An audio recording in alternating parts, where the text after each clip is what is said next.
This is Dom Singh at the Worley Fly Shop. Today I'm going to show you a very popular streamer fly, Sparkle Minnow. It's certainly one of our favorites and a favorite of streamer fishermen everywhere.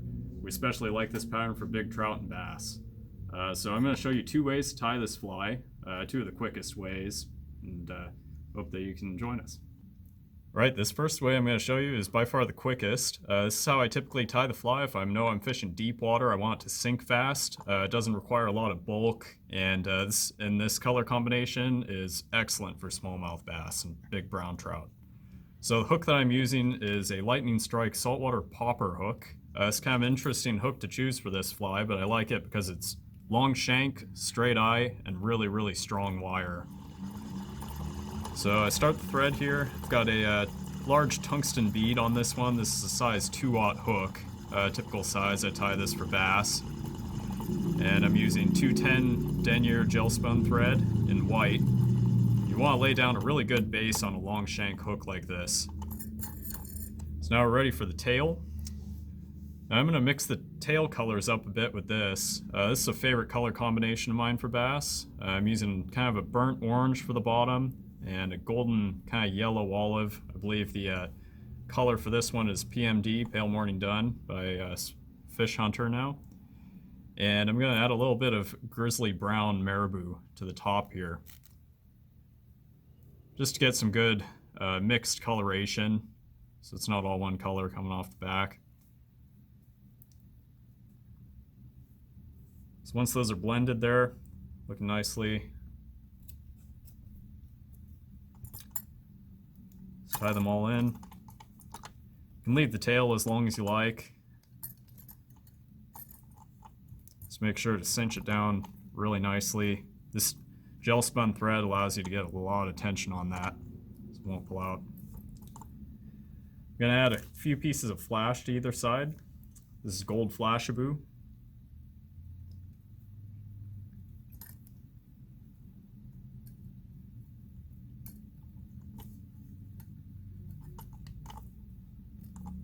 Let's get those back to about the tips of the marabou there. Right, now the tail's in place here how I want it. I'm going to take the belly. I'm just using some UV polar chenille. This is the silver.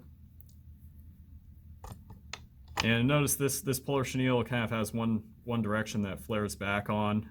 So I take the end here so that it flares backwards as I pull it forward. Tie it onto the bottom of the shank here.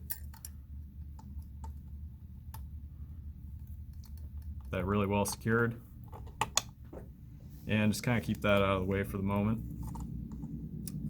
Now to build the body, this is the quick way.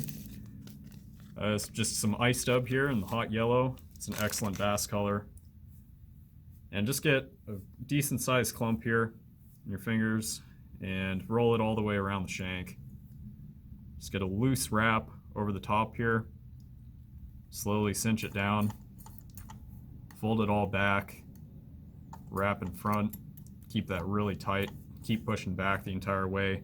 Essentially just like loosely spinning deer hair. I'm just building up the entire body with clumps of ice stub here. Just keep moving forward and cinching all that down. The more you wrap back on those thread wraps, the more it'll cinch down on the top. Just throw loose wraps on that. You can also make this body as dense as you like. If you want it to sink really fast, I make them pretty sparse. If you want it to move a lot of water, you can make it really thick. Just coming over the bend of that hook, you'll see that it's completely covered by the body.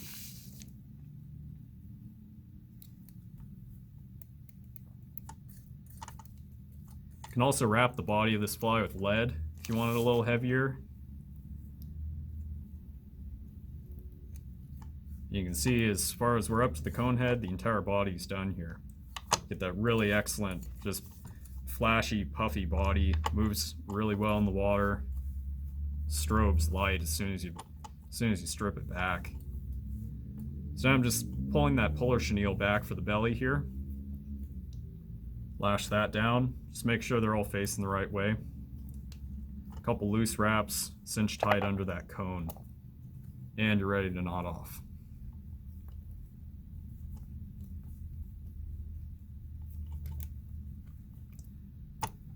So that's a simple way of just tying them all. If you want to clean this fly up a little, you can brush it out, a little finger brush. And then I also like to add a couple different colors of Sharpie on a pattern like this. I'm using bronze on the side. Color that back in.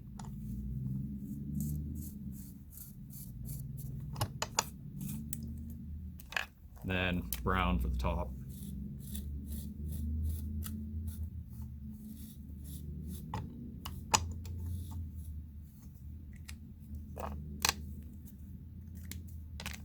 Alright, so that is way one. Alright, this second way requires just a little more skill and adds to the durability of the fly. Overall, this is the way you see a lot of people tie them, either like this or with a wire brush. It's just a dubbing loop. For this one, I'm tying the trout version, so a size 2 hook here, and just a large brass bead. Lay down a good thread base. And I'm going to go with the classic white and gold color here. So I have a white marabou feather and another golden olive feather there, tying for the tail.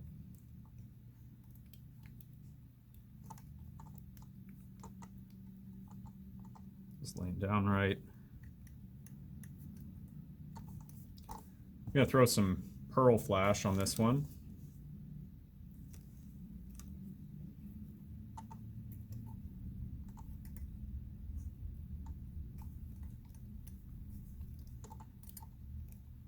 Cinch it down. Tie in the belly the same way here. Same polar chenille.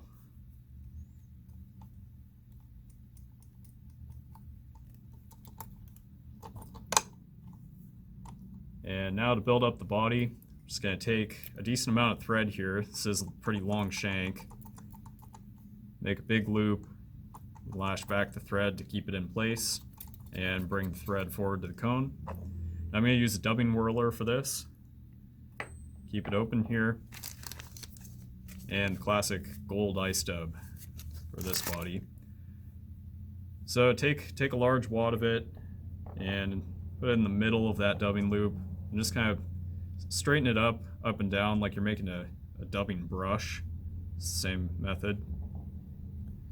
And this way, just that ice dub is connected with 2 cords instead of just that one lashing them all down. So you get a more durable fly. And also this is an excellent way to bulk up that body if you really want a full-bodied fly. So I'm putting quite a bit of ice dub in here. If you have extra, you can always clip it off at the end and reuse it. So now I'm just going to spin that dubbing whirler. Get the entire brush spinning here. Once that's tight enough to where most of that is held in place firmly, I'm going to brush it out a bit.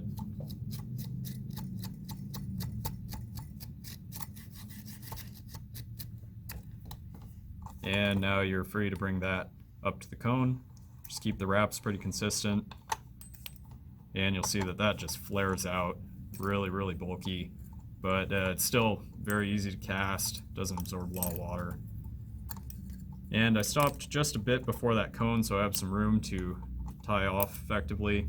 And you can trim that thread. Bring the belly up.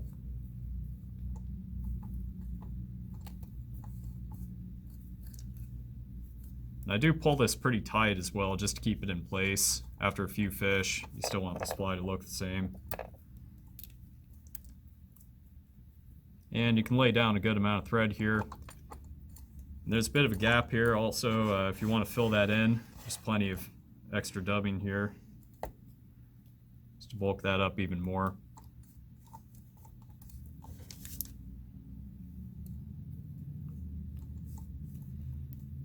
And once again, pull that thread really tight.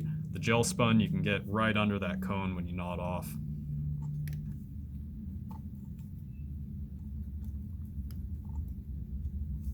Tie that in tight. And again, I'll color the back on this one, brush it out a little more as well.